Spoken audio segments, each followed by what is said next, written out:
Welcome into Bears Now by Chat Sports. I'm Harrison Graham, and guess what? It's another brand new Bears mock draft that we're hitting you with today. And if you guys keep wanting draft coverage, be sure to subscribe and let us know. It's 100% free. Bears back in that number 2 pick slot after Denver's win last week. So the Bears control their own destiny to a top 2 pick. You lose your final 3 games, guaranteed a top 2 pick. If you lose your final 3 and the Texans win 2 of their final 3, you'd actually get the number 1 pick. Probably a long shot with Houston, but you never know. If you get that second pick, though, either way, you're going to be at a very good position and have some options. All right, guess what? Trade alert.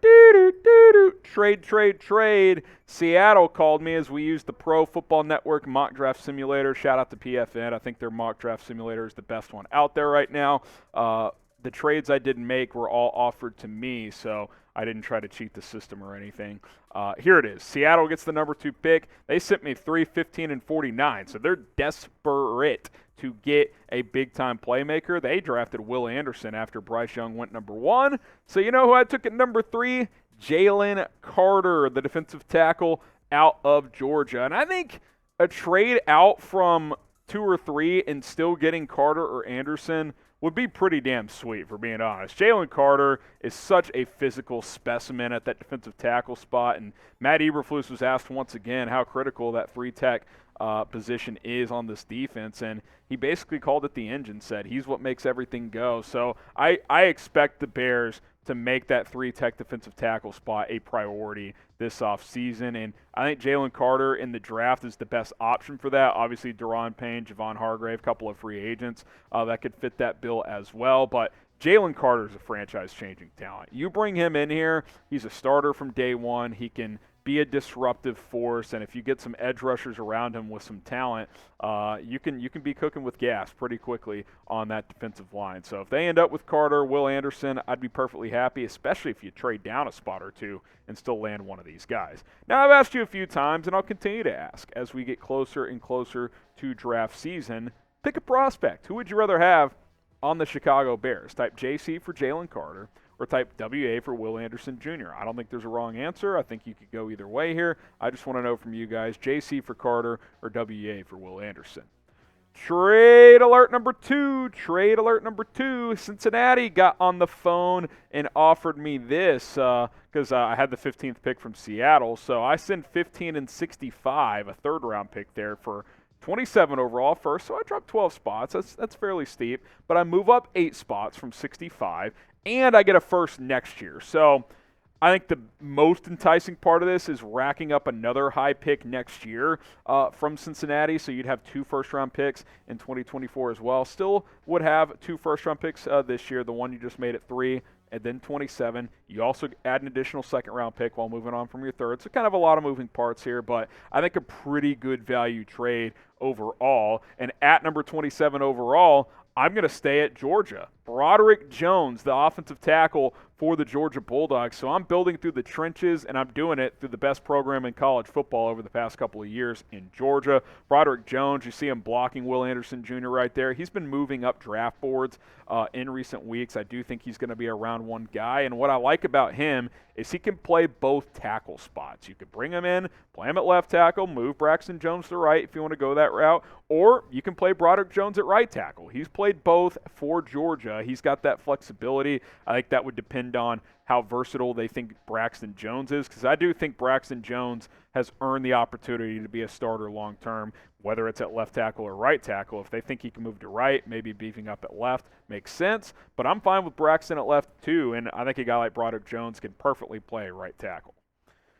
Round 2, pick number 49, got this one from Seattle. How about Jalen Hyatt, the receiver out of Tennessee? Now, I'll be curious to see how Hyatt tests, because he put up production that was certainly worthy of a first-round selection, and he could go first round. And keep in mind, these mock draft simulators aren't perfect this time of year. The prospect rankings are still a little bit flawed. Like Hyatt definitely could go in the first round, so it's not perfect, but he could fall into round 2. It'll depend how he tests. But you look at the numbers. I mean, 1,300 yards, 15 touchdowns. He had kind of a Jamar Chase type of leap where he was kind of off the radar to, whoa, like this guy took off with Hendon Hooker in Tennessee this year with the way he played. But I think the testing will be big for him. How fast is he going to run? How does he do some of these other drills out there in Indianapolis or wherever the combine is this year? I think it's still in Indy. I think it is, actually. But the point being is I don't think he'll be like Jamar Chase where he'll go top 5, top 10. Will he fall to the second round? We'll see. This could be a little bit skewed here. It is early on in the draft process, so these mock draft simulators aren't perfect. But if he's there in the middle of the second round, I think it's a no-brainer. You plug him in, has wide receiver 1 potential. Him, Mooney, Claypool, let's go. Let's play some football. Bigger need for the Bears. I've already taken both, offensive line or receiver. Type OL for O-line, type WR for wide receiver. Broderick, Jones, Jalen, Hyatt, let's go. Let me know, who do you think, or what position do you think is a bigger need? Round 2, pick number 56, and this one's a tough one to pronounce. Henry To'oTo'o, the linebacker out of Alabama. And you look at Henry's stats from the past 2 years after he transferred, actually, I believe, from Tennessee to Alabama. Last 2 years, he's been pretty rock solid. 201 tackles, 6.5 sacks, 15 tackles for loss. Can give you a little bit of coverage as well, 2 pass breakups, and I think Jack Sanborn has shown he can be a starter at linebacker long term, but you need someone to pair with him. I don't think you can just be Jack Sanborn and a bunch of cheap free agents or something like that. I would pair him with either a solid free agent or, a day 2, day 3, early day 3 draft pick, and I think To'oTo'o is a guy that could be that player. So he's been productive. He's played for Nick Saban. I like that quite a bit. I think he'll test pretty well. So pair him with Sanborn, boom, you're good to go at linebacker. Make sure to follow and subscribe to us on the Callin app. It's 100% free. Callin is an app very similar to Twitter Spaces where you can hop in to the caller queue. We'll take your calls, and we also interact with you guys. Usually we do post-game shows over there. I get to hear from you guys. We get to talk back and forth. Perfect opportunity to get more of that kind of intimate interaction with one another. So download the app on your iPhone or Android. You can also listen on your computer, but you can't actually call in. Chatsports.com/BearsCallin. Let's grow Bears Now on Callin. I think we have about 500 subscribers. All right, how about Andre Carter, who's been in the headlines recently, the edge rusher out of Army, who was unbelievable in 2021, his junior season. I mean, he just had this insane year with 17 tackles for loss, 14.5 sacks. Now, he did not have as good of a year this year, but teams started to like double and triple team him, especially the competition that Army was playing, because he was the one dude that could wreck a game. So I still am I think he's very highly touted, could even sneak into round 1.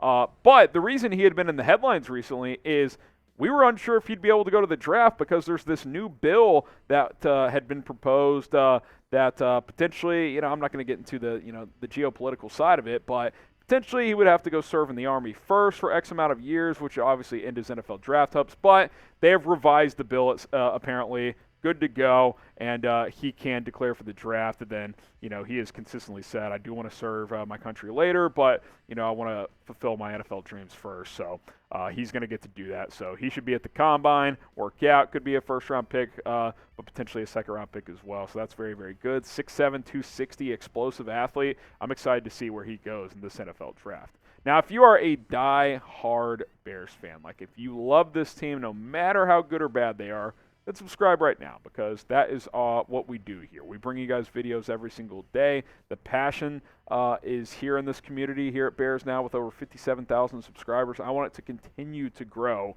here on this channel. So go ahead and subscribe. Don't miss any of our coverage. We will continue to keep you guys in the loop with everything Chicago Bears related, and we'll continue to bring you mock drafts every single week. All right, round 4, pick number 101. Blake Corum, who on Tuesday told ESPN's Adam Schefter that he's 50-50 on whether or not he's going to declare for the draft or return to Michigan. Now, I think he should go because, number one, he got used a lot this year, so he's already got some mileage on those legs, and we know that running backs have shorter shelf lives. He was unreal. Had he not gotten hurt, he had a real chance of winning the Heisman Trophy. Still should have been a finalist, had almost 1,500 yards and 19 total touchdowns. If he's there in round 4, I think that's very good value. Now, obviously, running backs slip more these days in the draft because they're easily replaceable, but I love the value in the 4th round. We'll see what he decides to do. I think he should go pro because they've got Donovan Edwards emerging at Michigan at running back, and it's possible Edwards is going to be the lead back for the Wolverines next year, but either way, we'll see what happens with Corum. If he goes pro, I think round 4 would be a steal. How about another Wolverine, Mazi Smith, who was in the headlines for not great reasons recently, had a felony gun charge. I think did it get misdemeanored out, Jack? I think they handled that. I think he pled down to a misdemeanor, so it sounds like for the most part the legal issues of that situation are over. I do think he could end up going to the 2nd or 3rd round with his talent. We'll see if other red flags pop up for Mazi Smith during the draft process. But you pair him with Jalen Carter, because Mazi Smith more of a bowling ball, 330 pounds. He can be that one-tech guy. You put him and Carter on the interior, you've got your 1-2 punch on the interior for the next 5 years. I mean, that's literally what you have. I think they would both start from day one. That would be a nasty duo. I think that'd be a lot of fun to see in Chicago.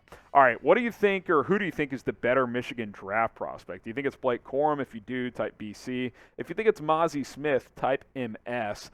I think Mazi Smith has a better chance to have a longer career, but maybe Corum could give you more instant production. Let me know, BC or MS. Round 5 we go. Will McDonald IV, the edge rusher out of Iowa State, number 133 pick here. Will McDonald had an insane college career, guys. 40 tackles for loss, 40 and a half.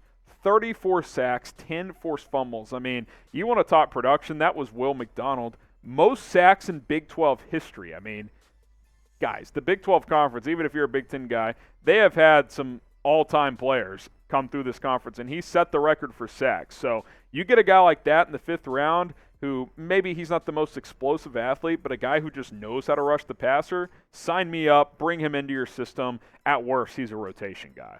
Alex Forsythe, the center out of Oregon, who I think is kind of the last center prospect that could have starting potential here. You know, he's not as high of a prospect as John Michael Schmitz or Cedric Van Pran or some of these other guys, but he's got starting potential. He's got a lot of experience. I think he's got a chance to be a starter. Maybe he needs a little bit of time to develop, but you got to take a look at that center position if you're Chicago and evaluate what that's going to look like moving forward. And then round 7, pick number 197, Micah Abraham, the cornerback out of Marshall, who kind of moved around positions in college, played some deep, played some safety, played some nickel, played some outside corner. Well, this year he kind of put it all together. Had a good 2021 season as well with 14 pass breakups, but only had 1 pick. This year, 6 interceptions and 10 pass breakups, and he's 6'2". He's got good size. So a guy like that late on day 3, yeah, small school kid, but if he tests fairly well, you get him 6th, 7th round with that production. That is something I would be very intrigued by, as I think that other corner spot outside of Kyler Gordon and Jalen Johnson is very much going to be up for grabs next year. So there you have it. Another Bears mock draft in the books that featured some trades. Jalen Carter after trading down from 2 to 3. Broderick Jones, fellow Georgia Bulldog, offensive lineman there in round 1 after another trade with Cincinnati. Jalen Hyatt, the Tennessee wide receiver at pick number 49. Henry To'oTo'o, the linebacker out of Alabama at 56 overall. Andre Carter, who's been cleared for the draft, get him late in round 2. No 3rd round pick due to that Bengals trade, but pair of Wolverines here, Blake Corum and Mazi Smith. Will McDonald, leading Big 12 sacker in conference history in round 5. Alex Forsythe, the Oregon center in round 5 as well. And then Micah Abraham, the cornerback out of Auburn in the 7th round. Also, don't forget, I get a future 1st round pick from Cincinnati. So another bullet for the 2024 NFL draft. There you go. Grade today's Bears mock draft. A, B, C, D, or F. That is A, B, C, D, or F. Grade today's Bears mock draft, and let me know how you guys think I did.